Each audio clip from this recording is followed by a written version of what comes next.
Hello दोस्तों। तो आज हम लोग जो बात करेंगे वो बात करेंगे फूलों के विषय में बात करेंगे।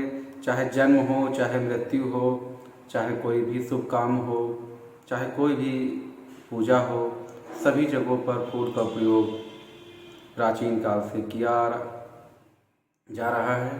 तो ऐसा कोई भी जगह नहीं है जहाँ पर फूलों का प्रयोग ना किया जाता हो। तो क्या कारण है कि फूलों का प्रयोग इतना ज़्यादा और हर जगह पर किया जाता है? चाहे वो जन्म हो, चाहे वो मृत्यु हो, चाहे वो कोई भी काम हो, तो आखिर फूलों का ही प्रयोग क्यों है? ये फूल है क्या? तो देखिए, सबसे पहले एक बीज होता है। उस बीज को जब ज़मीन में डाला जाता है तो धीरे धीरे उसमें से लताएं निकलती हैं। लताएं निकलने के बाद उसमें पत्तियां आती हैं और पत्तियों के बाद फूल आता है और फूल के बाद फल आता है।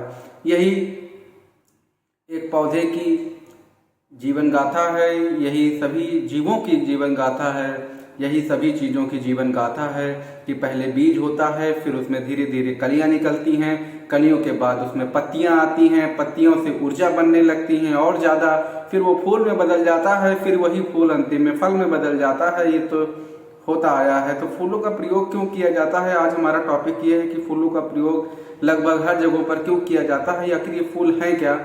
तो देखिए, फूल क्या है। फूलों का प्रयोग जो है हमारे मन को आनंदित करने के लिए बना हुआ है, हमारे मन को प्रफुल्लित करने के लिए बना हुआ है।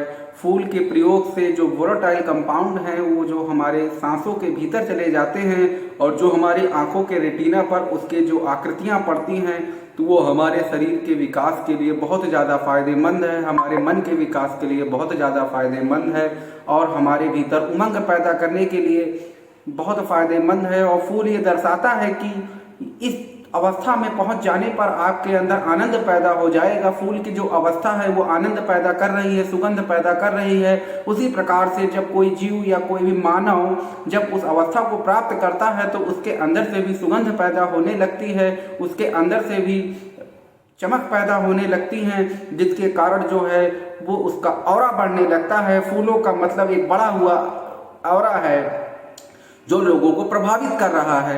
उसी प्रकार से जब आप फूल की तरह बनने लगेंगे तो आपके भीतर भी फूल खिल जाएगा। आप में और पेड़ों में कोई अंतर नहीं है, जैसे कि पेड़ है वैसे कि आप है, लेकिन वो अवस्था जो पहुंचता है फूल तक, वो अवस्था जब आपके अंदर भी घटित हो जाएगी तो आप भी सुगंध पैदा करने लगेंगे, आप भी रंग पैदा करने लगेंगे, आप भी अपने ऑरा से दूसरों को प्रभावित करने लगेंगे। तो सारा खेल एक ही है, किसी भी तरीके से उस अवस्था को प्राप्त कर लेना जिस अवस्था को प्राप्त किया उस पौधे ने बीज से। तो वो चीज़ें आपके भीतर जब जाती हैं तो आपके भीतर कई तरीके के परिवर्तन को पैदा कर सकती हैं। कुछ तो उसके अंदर जो बहुत सारे केमिकल कंपाउंड है वो रिस्पॉन्सिबल है उसके उस गुण के लिए।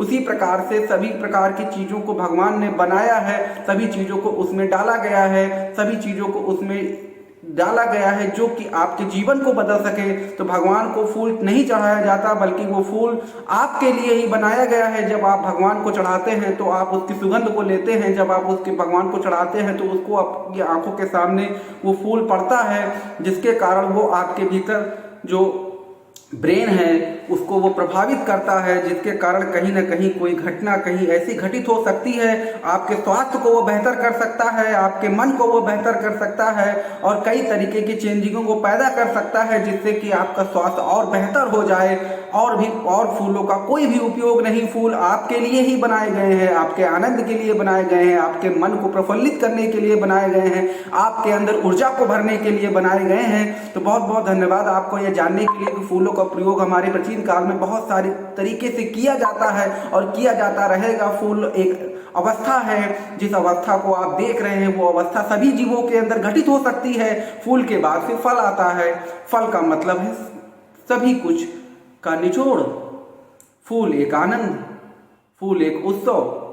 तो फल का प्रयोग का मतलब है कि अब आप उसके गुण को देने के लिए तैयार हैं, पूर्ण रूप से तैयार हैं। फूल पूर्ण नहीं है, फूल के आगे फल जाकर के वो फूल हो जाएगा। तो फूल एक बीज का घटक है और वो घटक जो है बहुत ज़्यादा प्रभावशाली है कि मनुष्य के लिए उस घटक की ज़्यादा वैल्यूएशन है, क्योंकि वो घटित होने वाला है। उस घटित होने वाले की अवस्था तक पहुंच जाना ही मनुष्य के लिए जो है एक मार्ग है। फूल एक मार्ग है आपके लिए, फूल एक आपको एक चिन्ह दे रहा है, फूल आपको एक संकेत दे रहा है और कुछ भी नहीं, केवल वो एक संकेत दे रहा है कि जैसे मैं खिल करके आनंद से चारों तरफ सुगंध बिखेर रहा हूं, उसी प्रकार से आप भी खिल करके सुगंध बिखेर सकते हैं।